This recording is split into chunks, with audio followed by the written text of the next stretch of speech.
So it's my pleasure to introduce to you the most principled governor in America, Governor Henry McMaster. Thank you. Thank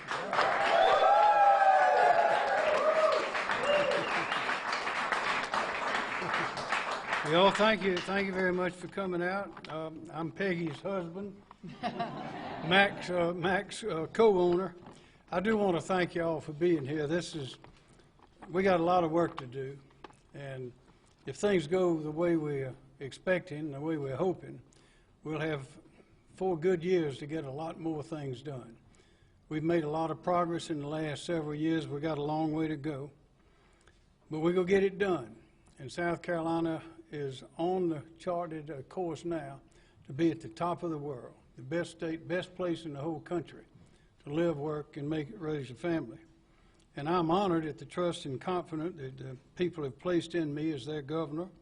And Peggy and I want to thank everybody for their support tonight and in November.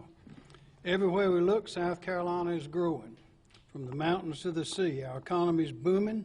More and more people are visiting our state. You see them all over. The parks are full, and many are deciding to stay for good, including a lot of our military people. I just recently got a letter from a commander of a base in another state. Said everybody there is talking about coming to South Carolina. Employers are creating new jobs. Entrepreneurs are opening new businesses, and companies are deciding to relocate here. South Carolina state government is in the best physical shape we've ever been in. We have the largest budget surplus, the largest rainy day reserve fund, and the lowest debt ever in the history of our state. That's because in South Carolina we're doing it right.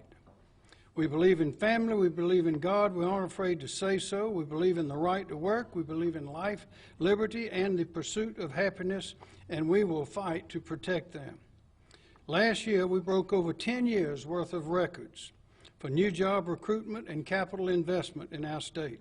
We've cut taxes on our small businesses, and we've returned money back to the taxpayers. And in the next few days, I will sign into law the largest income tax cut in the history of our state. I'll say that again, the largest income tax cut in the history of our state.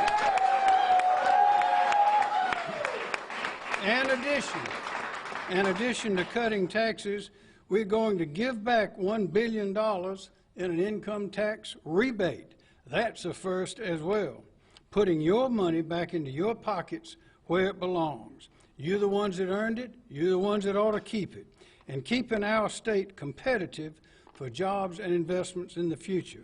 How did this happen? I promise you, as you know, it was no accident. One reason was, unlike most of the rest of the country, much of the country, we never closed during COVID. I had people from other states call and say, when are you going to announce that you're opening back up?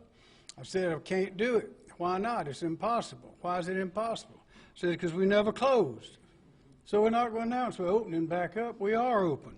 We never did have a stay-at-home order. The people responded. We used common sense. We never told South Carolinians that their jobs were not essential, not important, and we never closed churches as they did in some other places. We fought to keep our classrooms open 5 days a week so children could receive in-person instruction and their parents could go to work, and that worked. While some big city mayors and blue state governors were defunding the police, we're funding our police. We're giving them raises. We're raising the pay and providing more resources to our troopers, SLED agents, parole officers, correction officers, game wardens, and peace officers, and we're going to keep on doing that.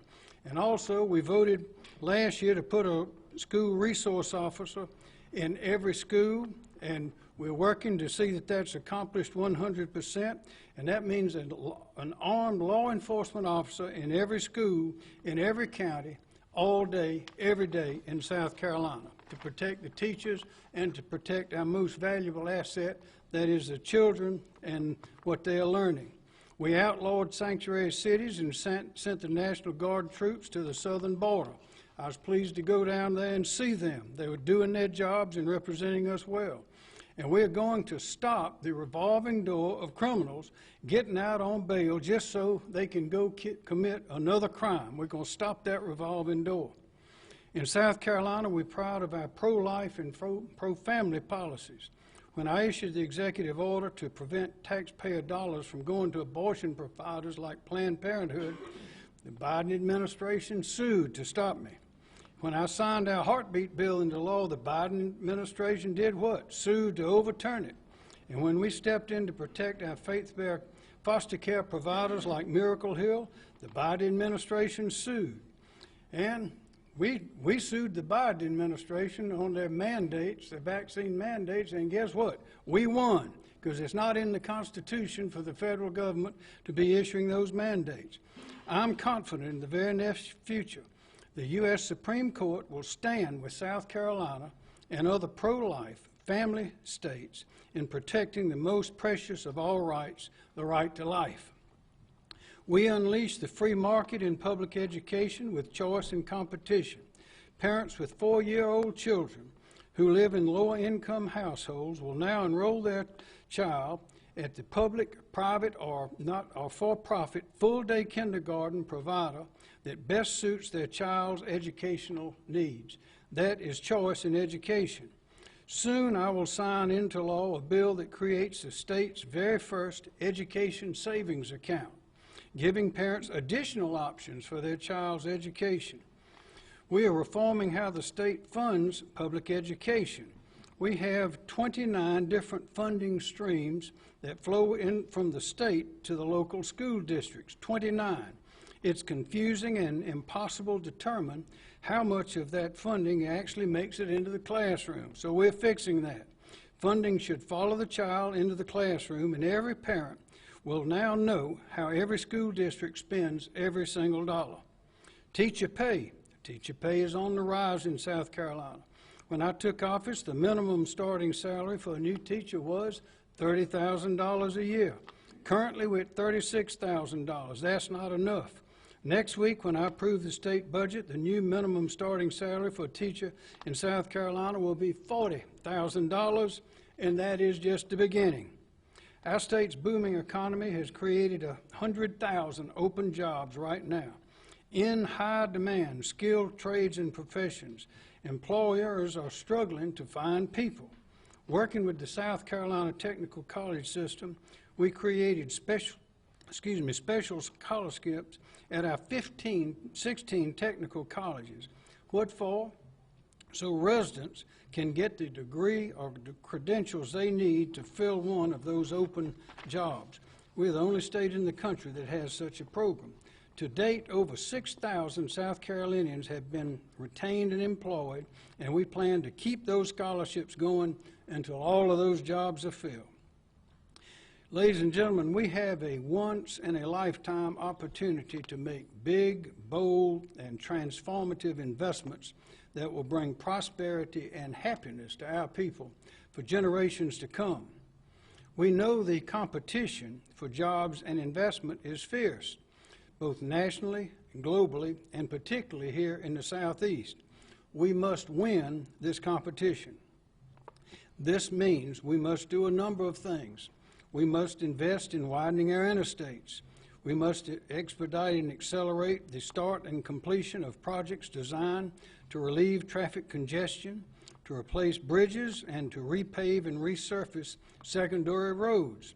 And we must invest in infrastructure, invest in water and sewer, and broadband access, especially in rural South Carolina. I believe that ensuring prosperity for generations of South Carolinians to come requires that we build the workforce, the infrastructure, the intellectual capital, the environmental assets, and the quality of life necessary for us to compete and win in South Carolina.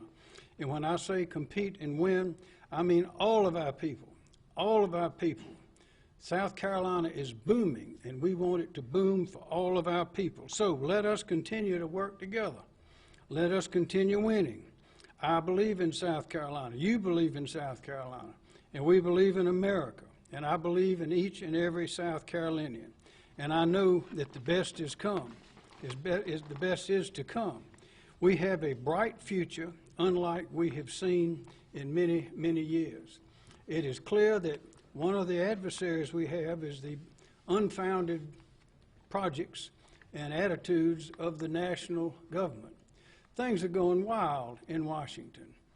The southern border, the inflation, the prices, the policies of our national government are not positive for our people.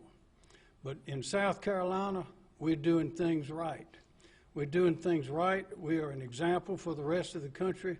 And Peggy and I and Pamela and David are enormously proud of our people and enormously hopeful and know we are certain that the best is yet to come for South Carolina, and we look forward to working with all the people, everybody out there.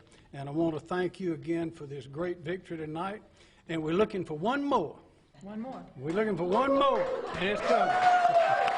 Thank you.